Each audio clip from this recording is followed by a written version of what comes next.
share ko lang guys, mga naghahatid ng mga bata dyan na hindi makauwi kasi half day o alas 10 ang labas, walang matigilan. Ito, kumuha ko ng canopy habang nakatigil dito sa Canosa. Yan. Nakakapit dyan, tapos doon may ganito rin, nakakapit doon sa ilalim mo.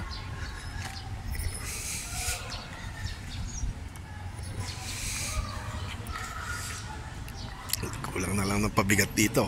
Lalagyan ko na lang ng pabigat dito sa dulo para hindi kakita ko ng payong nasira din pakalat-kalat. Mukhang katawa-tawa pero napakalaking bagay sa loob pagka nakatigil ka. Hindi ka mapapasok ng araw. Wala pa ako ng dito may isa pang stick para dyan, ganyan lalagay dito. Wala na wala nang makitang payong dining sira.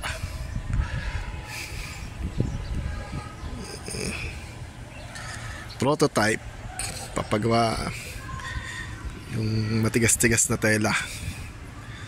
Payong nasira yan dito ko lang tinahi, may baon ng panahi din sa kotse. Sarap ang tulog nyo sa loob ng kotse,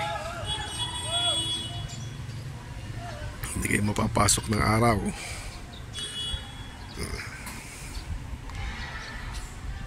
Makikita nyo na naman sa Lazada yan, may gagaya na naman sa Lazada nyan. Lahat na ng imbensyon ko simpleng-simple naman dami ng gagaya. Walang nagastos, gusot-gusot lang kasi kagagawa ko lang. Diba? Pagagandahin na naman yan ng mga in-check na makakakita nyan. At siya, pagka ginaya may gagaya at may gagaya na naman yan sa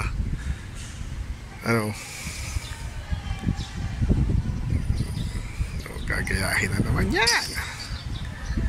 Sige, gayahin nyo.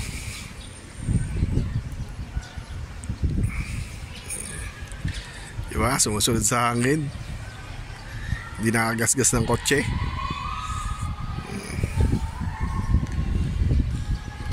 Daling tanggalin yan, suction na lang yan.